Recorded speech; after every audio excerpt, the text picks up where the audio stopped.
Here's Coomer working inside against the freshman Kaya Creek. Hutton snags another rebound. She's a bully on the boards. And her 8th rebound of the game. Thornton finds Hutton on that right wing.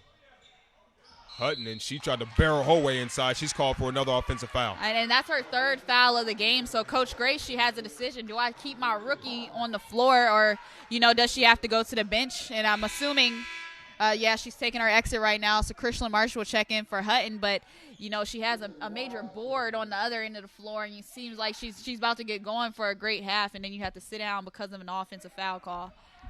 Yeah, and we know Kristen Marsh, she struggled with fouls in that first half. So let's see if she can turn that around in this second half as well. Yeah, so Kristen Marsh, she has 2 fouls as well. So we just have to be on the lookout for the foul trouble that the Bison are in right now, specifically with the post players. And here's Law trying to penetrate into the lane. Nice kick outside. Harris, 3 won't go. Fort Davis battling for the board. And it's going to remain Delaware State Lady Hornets basketball. Indeed, here's Law working against Creek. Law pedaling inside. Nice scoop layup, won't go. And for Howard, you have Ayanna Warren, Kristen Marsh, Brooklyn Fort Davis, Kaya Creek, and Jayla Thornton. Look at Warren. Ayanna Warren, the and one opportunity. And Xavier, something that we put the emphasis on in the first half is that the Lady Bison weren't getting fast break points. They were allowing Delaware State's defense to set up and be comfortable, and now we see them trying to get out and run and get those fast break points. Indeed, Ayanna Warren and the Howard Bison flexing those fast break muscles. Her free throws up. Good. 34-35. Delaware State up by 1. Howard inching back in this one. Harris finds Law. Law. Oh, she set the table for Harris on that one. Left it short. Here's Warren pushing it. She has Creek ahead if she needs her. Ayanna Warren. Close range jump shot won't go. Creek with the offensive board. And Harris just ripped it away. She said, meet me in the weight room. Here's Bullock for 2. As we return from the timeout, 7:09 remaining in this third quarter. Delaware State up 3, 37-34. And you can see Delaware State applying some pressure, trying to force a turnover. And that's what they do. Great pressure out of the timeout by Delaware State. Coach David Caputo, gotta love that, forces turnover.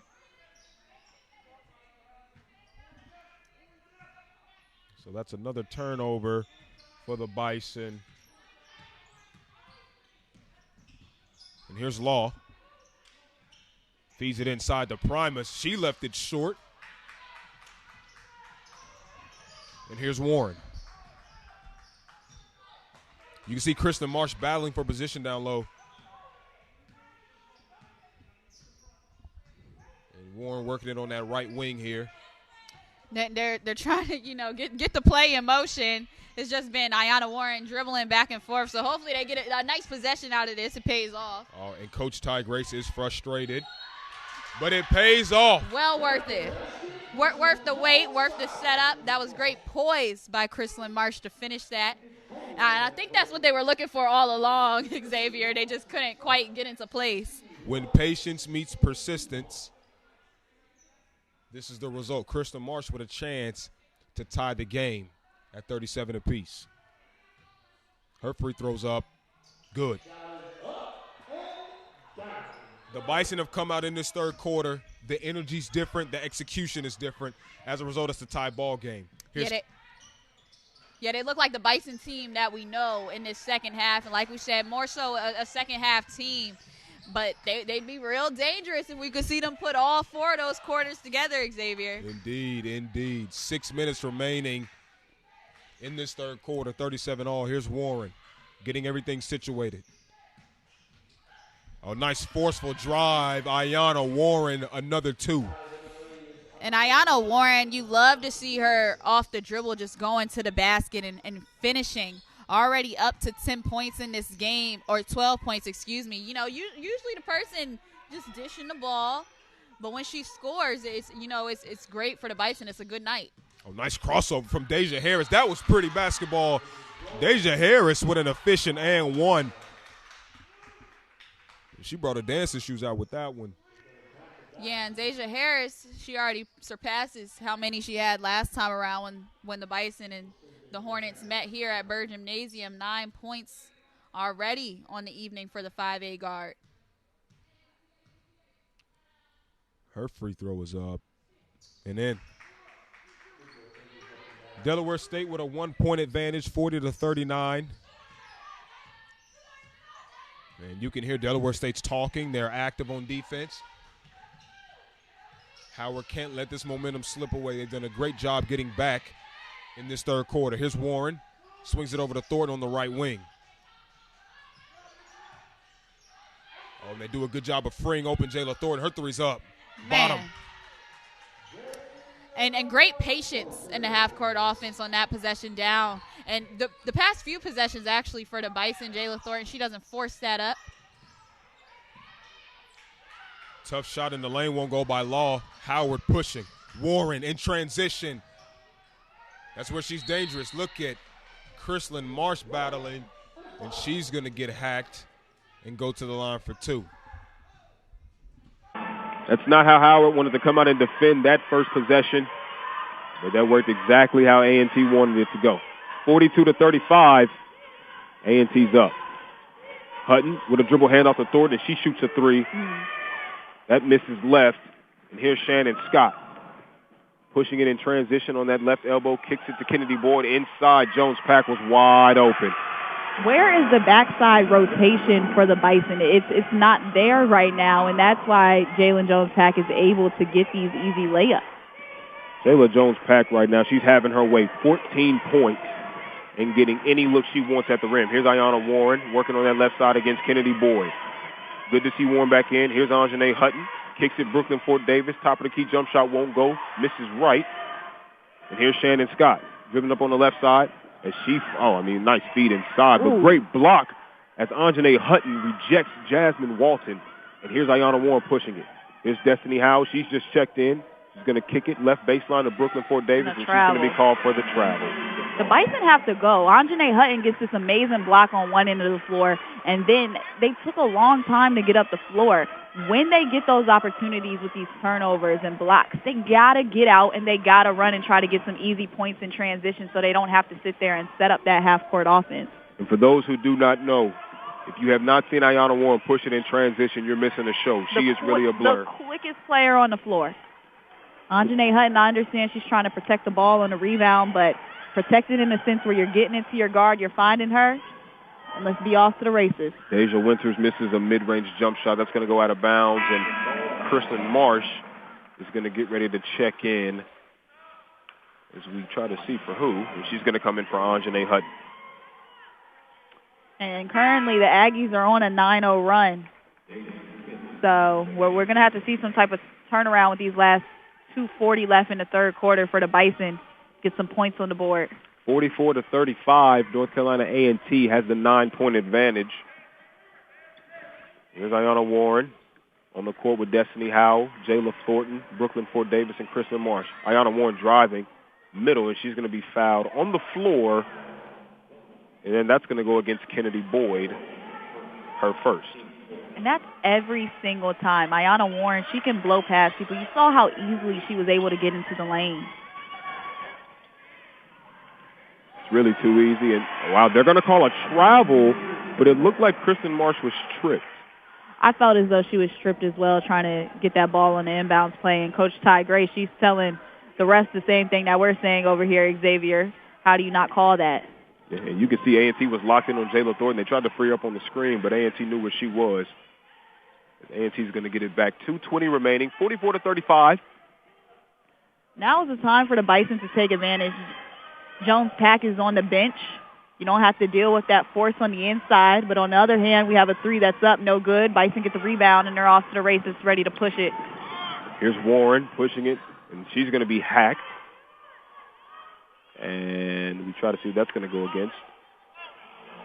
And that's going to go against number 24, Shannon Scott. That's going to be her second foul, and that's the 15th foul. So Ayanna Warren's going to go to the free throw line. So the good thing about this, the clock is stopped. You're at the free throw line. You have a chance to earn back some points. if you're the Bison, you're in a bonus for the rest of these 2 minutes. You have to continue to try to attack and get to the free throw line and score while the clock is stopped. Ayanna Warren at the line, getting ready to shoot the first free throw, and that's good.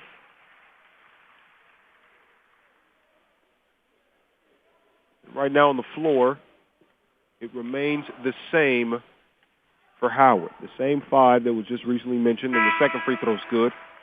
And for North Carolina A&T, Demaya Tucker's going to check in for Jasmine Walton. So for North Carolina A&T, let's set their lineups, why don't we? Demaya Tucker is in.